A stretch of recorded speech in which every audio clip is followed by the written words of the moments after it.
আমি বিছানায় শুয়েছিলাম। মনে হচ্ছিল তারা আসলে কিছুক্ষণ গল্প হবে। চোখ বন্ধ করে শুয়ে থাকলেও ঘুম আসছিল না। অপেক্ষা করছিলাম কখন তারা আসবে।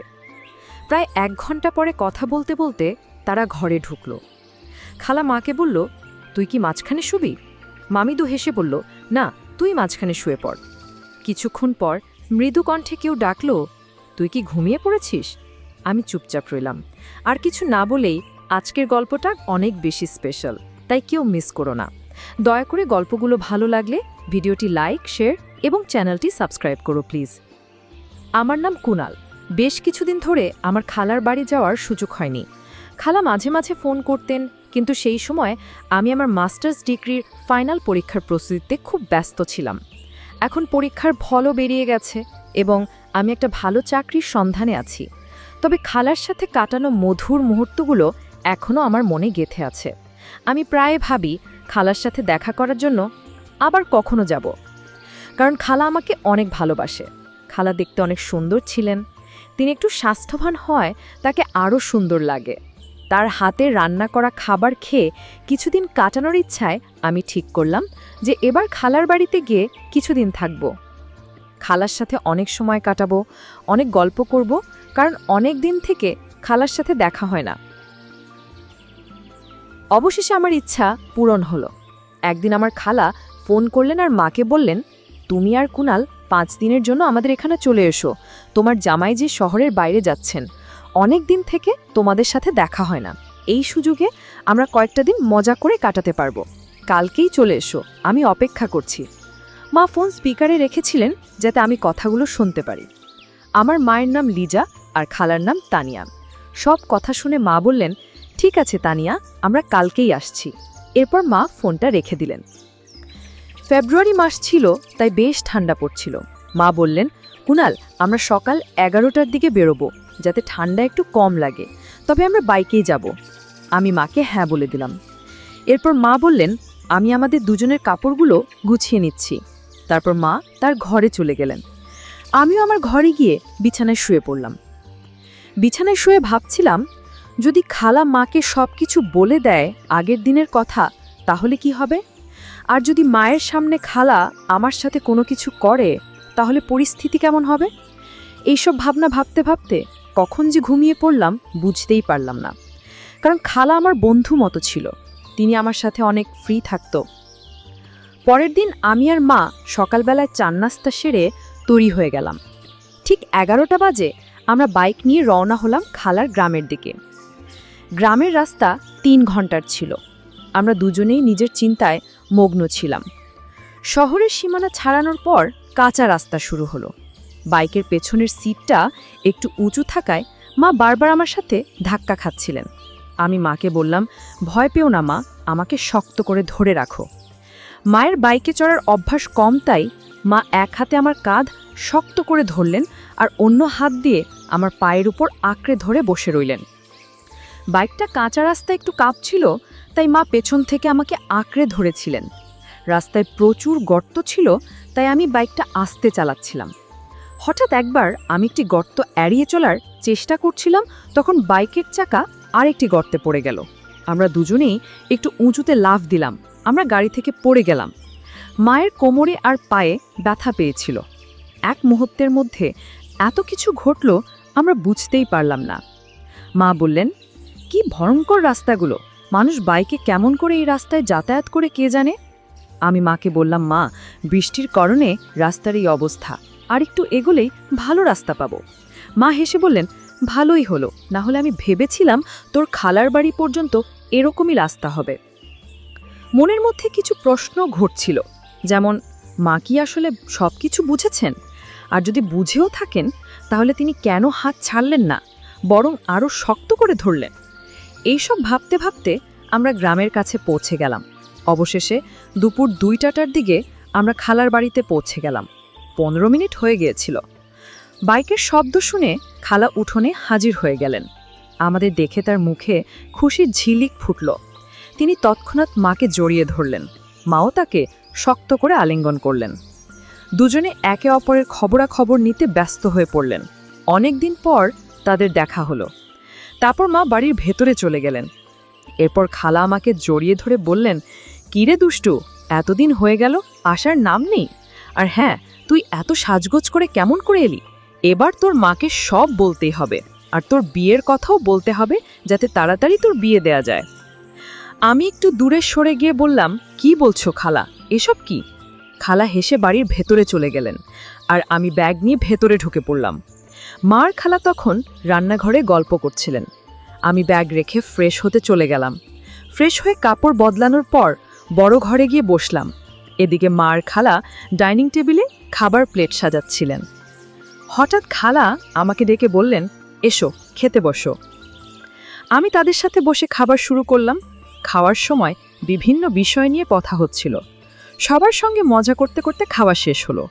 তখন মা বললেন, তানিয়া, কি বলবো তোকে, রাস্তা এতটাই খারাপ ছিল যে বাইকে ধাক্কা খেতে খেতে আমার কোমর আর শরীর ব্যথা হয়ে গেছে। পুরো শরীরটাই যেন ব্যথায় ভরে গেছে। এখন তুই কিছু কর, আমি বেশ অসুস্থ হয়ে পড়ছি। এই কথা শুনে খালা বললেন, কোনো চিন্তা করিস না, কুনাল খুব ভালো মালিশ করে। একবার আমারও শরীর খুব ব্যথা করছিল, তখন ওই আমাকে মালিশ করেছিল। তারপর আমার পুরো শরীর একদম হালকা লাগছিল। এত কথা বলে খালা আমাকে চোখ মেরে বললেন, কুনাল, তোর মায়ের শরীরটা ব্যথা করছে, মালিশ করে দিস, পরে আরাম পাবে। আমি সম্মতি জানিয়ে ঘরে চলে গেলাম, কিন্তু মনে মনে একটা প্রশ্ন ঘুরতে লাগলো। খালা কেন বললেন যে আমি ভালো মালিশ করি? সত্যি কি তিনি মজা করছিলেন, না মায়ের সাথে আমার ঘনিষ্ঠতা বাড়াতে কিছু একটা পরিকল্পনা করছেন? খালার এই আচরণের পেছনে কি উদ্দেশ্য ছিল তা ভেবে আমার মধ্যে অস্থিরতা বাড়ছিল। খালা আর মা তখন রান্নাঘরে পরিষ্কার করছিলেন, আর আমি দূর থেকে তাদের দিকে নজর রাখছিলাম। তাদের দেখতেও এবং তাদের দুজনের সৌন্দর্য একই রকম মনে হচ্ছিল। তারা ধীরে ধীরে কথা বলছিলেন, তবে আমি ঠিকভাবে কিছু শুনতে পারছিলাম না। কিন্তু কেন জানি মনে হচ্ছিল তারা আমার কথাই বলছিলেন। কিছুক্ষণ পর তারা দুজনেই রান্নাঘর থেকে বেরিয়ে এসে বড় ঘরে বসে পড়লেন। তখন বেলা 4টা বাজে। খালা বললেন, লিজা, তুই একটু কাপড় বদলে নে, গাউন এনেছিস? যদি না আনিস তাহলে আমারটা নে, তারপর 1 গ্লাস পানি খেয়ে শুয়ে পড়। তারপর কুনাল তোর শরীরটা মালিশ করে দেবে, যাতে তোর শরীরের ব্যথা কমে যায়। এতটুকু বলেই তারা দুজনে শোবার ঘরে চলে গেলেন। আমি বসে বসে ভাবছিলাম, জীবনে কখনো এমন ধরনের কাজ করিনি। কিছুক্ষণ পর খালা রান্নাঘর থেকে একটা পাত্রে কিছু নিয়ে এসে বললেন, চল, সময় হয়েছে। আমি কিছু না বলে চুপচাপ তার পেছনে শোবার ঘরে গেলাম। সেখানে গিয়ে দেখি মা বিছানায় শুয়ে আছেন। মায়ের পা এবং শরীরে প্রচণ্ড ব্যথা ছিল, কারণ তিনি গাড়ি করে আসার সময় পড়ে গিয়েছিলেন। মাকে দেখে মনোযোগ দিয়ে তাকিয়ে রইলাম। হঠাৎ খেয়াল করলাম খালা আমার পাশে দাঁড়িয়ে আছেন। খালা হেসে বললেন, কি দেখছিস কুনাল? আগে কখনো কি তোর মাকে দেখিসনি? তোর মাকে একটু তেল দিয়ে মালিশ কর, তার অনেক কষ্ট হচ্ছে। মায়ের ব্যথা লাঘব করার জন্য আমি বিছানার পাশে বসে একটু চিন্তায় পড়ে গেলাম। তখন খালা ছোট্ট একটা পাত্রে তেল এনে আমার হাতে দিলেন এবং বললেন, শুরু কর, পা থেকে শুরু কর। আমি আস্তে আস্তে মায়ের পায়ে তেল লাগাতে শুরু করলাম। খালা পাশে বসে মনোযোগ দিয়ে আমার কাজ দেখছিলেন। যদিও আমি প্রথমে একটু সংকোচ বোধ করছিলাম, তবুও ধীরে ধীরে কাজটা চালিয়ে গেলাম, কারণ মাকে সুস্থ করতে হবে। আমার মনের ভেতর শুধু একটাই চিন্তা ছিল, মাকে সুস্থ করতে হবে। মা মুখটা একটু ঘুরিয়ে নিলেন। এরপর খালা একটু দূরে শুয়ে মাকে জিজ্ঞেস করলেন, কেমন লাগছে লিজা? মা বললেন, এখন কিছুটা ভালো লাগছে। তাইয়া, তুই থাকায় আজ একটু ভিন্ন কিছু করলাম, তুই অনেক কিছু জানিস। খালা তখন মায়ের মাথায় হালকা চাপ দিয়ে বললেন, এত বাচ্চা সুলভ কথা বলছিস কেন? কুনাল তো পাশে রয়েছে, সে কি ভাববে? মা একটু লজ্জা পেয়ে হাসলেন এবং বললেন, আরে তানিয়া, আর কথা বাড়াস না, না হলে পুরো ব্যাপারটা নাটকের মতো হয়ে যাবে। পরে মা আমাকে বললেন, কুনাল বেশ আরাম হচ্ছে, তাই আর বেশি মালিশ করা লাগবে না। শরীরটা এখন বেশ ভালো লাগছে, মনে হচ্ছে ব্যথা কিছুটা কমে গেছে। তারপরও আমি আর কিছুক্ষণ মালিশ করে দিলাম। প্রায় আধ ঘন্টা পরে মা শান্ত গলায় বললেন, এবার যথেষ্ট হয়েছে কুনাল, অনেক স্বস্তি লাগছে। আমি উঠে দাঁড়ালাম। তখন মায়ের পাশে দাঁড়িয়ে মা হঠাৎ পাশ ফিরে শুয়ে পড়লেন। তখন খালা এসে বললেন, আরে লিজা, এখনও তো অর্ধেক মালিশ বাকি আছে। মা একটু লজ্জা পেয়ে বললেন, থাক তানিয়া, কুনালের সামনে এটা করতে একটু অস্বস্তি লাগছে। মালিশ শেষ হওয়ার পর মা বেশ ভালো বোধ করতে লাগলেন। আমরা সবাই বাইরে এসে একটু বিশ্রাম নিলাম। এরপর খালা আমাকে ডেকে বললেন, কুণাল, অনেক দিন হয়ে গেল, চল ভেতরে যাই। আমি রাজি হয়ে ভেতরে গেলাম, যেখানে আমরা সবাই মিলে খেতে বসলাম। খাওয়ার সময় খালা আমাকে জিজ্ঞেস করলেন, তাহলে কুণাল, মায়ের মালিশ করে কেমন লাগলো? আমি হেসে বললাম, প্রথমে একটু অস্বস্তি হচ্ছিল, কিন্তু তোমার কথায় সাহস করে করলাম। খালা হেসে বললেন, দেখেছো, মা এখন অনেকটা ভালো আছে। আমি বললাম, হ্যাঁ, এটা তোমার কারণে সম্ভব হয়েছে। খালা হেসে বললেন, তাহলে পরের বার আরো ভালোভাবে একটু মালিশ করে দিস, যাতে তার ব্যথা দ্রুত সেরে যায়। পারবি তো? আমি মৃদু হেসে বললাম, ঠিক আছে, আমিও চাই যে মা দ্রুত সুস্থ হয়ে উঠুক। খালা তখন শান্ত স্বরে বললেন, চিন্তা করিস না। আমার চোখ হঠাৎ আলমারির আয়নার দিকে চলে গেল। দেখি দরজার কাছে মা দাঁড়িয়ে আছেন, তবে খালা সেটা খেয়াল করেননি। আমি ভান করলাম যেন কিছুই দেখিনি। আবার আয়নার দিকে তাকাতেই দেখি মা আমাদের দিকে তাকিয়ে আছেন। কিছুক্ষণ পর আবার তাকালাম, মা তখন আর সেখানে নেই। খালা আমাকে জিজ্ঞেস করলেন, কি হলো কুণাল? আমি বললাম, মা কিছুক্ষণ আগে এখানে এসে দাঁড়িয়েছিলেন। এটা শুনে খালা হেসে বললেন, দারুণ, তাহলে সব ঠিক চলছে, এখন লিজা নিজেই আসবে। পরবর্তীটা আমরা দুজনে উঠে ফ্রেশ হয়ে নিলাম। তখন বিকেল 4টে। আমি আর খালা দুজনেই প্রস্তুত হচ্ছিলাম। আমি বললাম, খালা, আমি একটু বাইরে ঘুরে আসি। খালা বললেন, ঠিক আছে, কিন্তু তার আগে চা বানিয়ে দিই, তারপর যা। আমরা ঘরে ফিরলাম, তখন দেখি মাও ফ্রেশ হয়ে বসে আছে। খালা মাকে বললেন, লিজা বসো, আমি চা বানিয়ে আনি, তোমার ভালো লাগবে, এখন আবহাওয়াও বেশ ঠান্ডা। মা হেসে বললেন, হ্যাঁ তানিয়া, চা বানাও, একটু গরম চা এখন ভালোই হবে। তবে তোমার কি ঠান্ডা লাগে না? মায়ের গলায় একটু মজার সুর ছিল। খালা বুঝে গেলেন মা কেন এমন বলছেন, তবে তিনি হাসি দিয়ে উত্তর দিলেন, আরে লিজা, আমাদের তো ঠান্ডায় অভ্যেস হয়ে গেছে, তোর শহরে কি আর এমন ঠান্ডা হয়? ঠিক আছে, আমি চা বানিয়ে আনি। তারপর খালা রান্নাঘরে গিয়ে চা বানিয়ে আনলেন, আর আমরা তিনজনে একসঙ্গে চা খেলাম। চা খাওয়ার পর আমি বললাম, মা, আমি একটু বাইরে ঘুরতে যাচ্ছি। মা বললেন, হ্যাঁ যা, একটু ঘুরে আয়, তোরও হয়তো গরম লাগছে, তবে বেশি দেরি করিস না, তাড়াতাড়ি ফিরে আয়।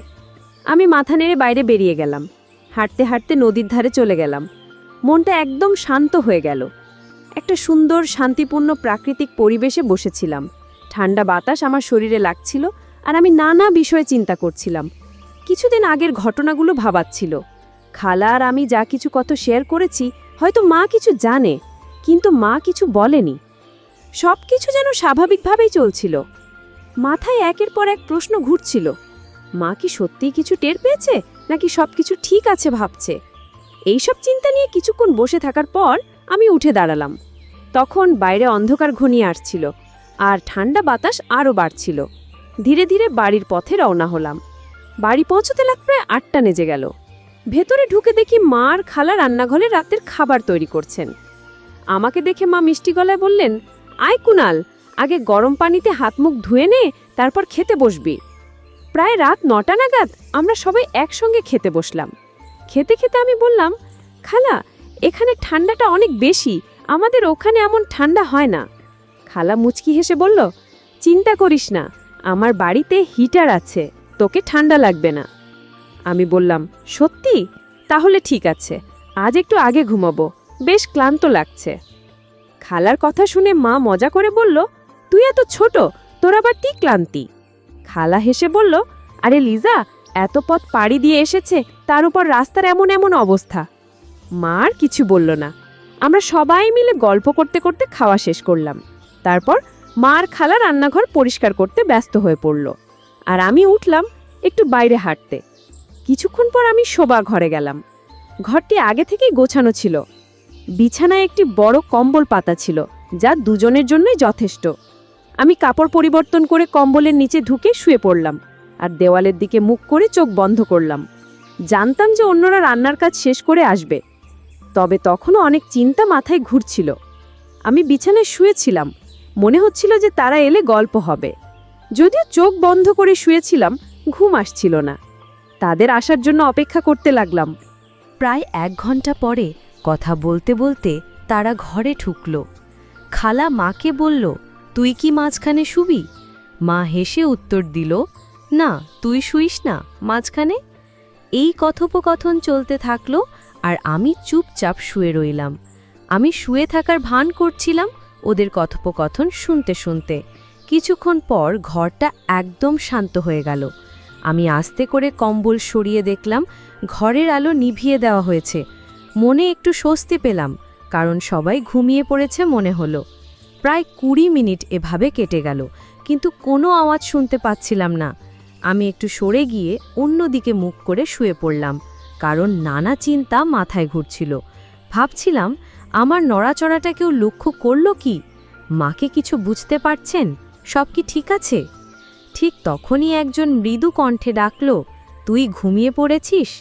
তার স্বরে স্নেহের পোষ ছিল। আমি চুপচাপ রইলাম, যেন ঘুমিয়ে আছি, কিন্তু ভেতরে ভেতরে অস্থিরতা বাড়ছিল। তারপর বলল, ভালো করে ঘুমিয়ে পড়, সকালের সব কথা হবে। তার কথায় মনে অনেকটা শান্তি এলো এবং ধীরে ধীরে আমি ঘুমিয়ে পড়লাম। ঠিক তখন মা বললেন, এখন ঘুমিয়ে পড়, রাত অনেক হয়েছে। তার গলায় ক্লান্তির সুর ছিল। সবাই নিজের জায়গায় ফিরে গিয়ে শুয়ে পড়ল। মায়ের গলায় এমন কিছু ছিল যা আমাকে মানসিকভাবে শান্ত করেছিল। কিছুক্ষণ শুয়ে থেকে অবশেষে ঘুমিয়ে পড়লাম। সকালে ঘুম ভেঙে দেখি মা আগেই উঠেছেন। তিনি রান্নাঘরে চা তৈরি করছিলেন আর পাশে অন্যজন বসেছিলেন। ঘরের পরিবেশটা একটু অন্যরকম লাগছিল। মা আমাকে দেখে মৃদু হেসে বললেন, চা খাবে? আমি মাথা নেড়ে সম্মতি জানালাম।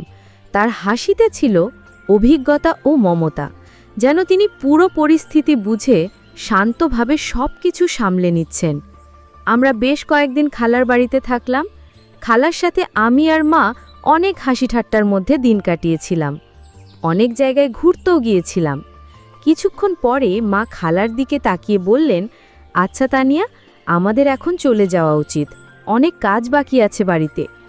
মা আর আমি যখন খালার বাড়ি থেকে বের হচ্ছিলাম, খালা হেসে বললেন, ঠিক আছে, তোমরা যাও, আমার স্বামীরও আসার সময় হয়েছে। বিদায়ের মুহূর্তে পুরো পরিস্থিতিটা হালকা হয়ে গেল। আমি অনুভব করলাম মা কিছু না বলেও সব কিছু সুন্দরভাবে সামলে নিয়েছেন।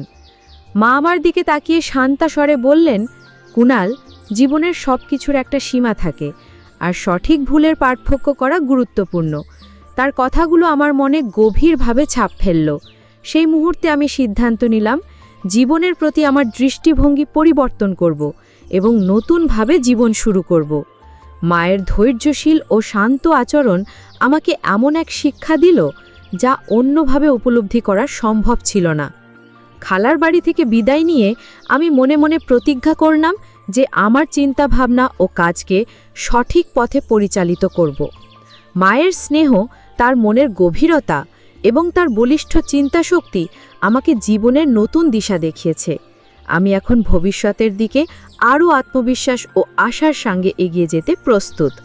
তার কিছুদিন পর আমার একটি ভালো চাকরি হয়। এখন আমি সব চিন্তা বাদ দিয়ে মন দিয়ে চাকরি করতে থাকি আর আমার পরিবারের সব দায়িত্ব নিই। এখন আমার মা অনেক খুশি। আমার ওপর গল্পটা কেমন লাগলো জানাতে ভুলবে না। আরও মজার মজার রোম্যান্টিক গল্প শুনতে চাইলে ভিডিওটি লাইক, শেয়ার এবং চ্যানেলটি সাবস্ক্রাইব করতে এবং বেল আইকনটি ক্লিক করতে ভুলবে না। ধন্যবাদ।